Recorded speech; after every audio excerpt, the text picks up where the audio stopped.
అరే అరే, ఇంకా చాలు ఆపు. నేను ఈ అడవిలో ఉన్న పక్షులన్నిటికీ చెప్తాను, మీ గూళ్ళని బలంగా కట్టుకోండి అని. అప్పుడు అవి చెట్టు కింద పడేసినప్పుడు పగలవు. అలాగే మీరు వాటిని సరైన చోటుకి తీసుకెళ్లొచ్చు. ఒకవేళ మీరు ఇలానే బలహీనమైన గూళ్ళు కట్టుకుంటే నేను చెట్లు పడేసినప్పుడు మీ గూళ్ళు కింద పడి పగిలిపోవడం మీకు చూడక తప్పదు.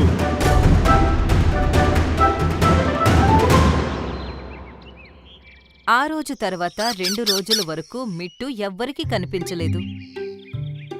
ఒకరోజు సోను పావురం అడవిలో గోల చేసింది. మిట్టు దెయ్యంలా మారిపోయాడు. తన ఆత్మ ఇక్కడే తిరుగుతుంది. జంతువులన్నీ జాగ్రత్తగా ఉండండి. నెమ్మదిగా ఈ విషయం అడవి మొత్తం తెలిసిపోయింది. విషయం రాము ఏనుగు వరకు కూడా చేరింది. మిట్టు ఎక్కడికో పారిపోయాడు, కానీ ఈ పిచ్చోడు కావాలనే తన ఆత్మ తిరుగుతుందని పుకారు పుట్టిస్తున్నాడు. అది విని నేను భయపడతానని. మరుసటి రోజు రాము ఏనుగు చెరువు దగ్గర ఉన్న తోటకు వెళ్ళింది. అక్కడ చాలా జంతువులు ఇంకా పక్షులు కనిపించాయి.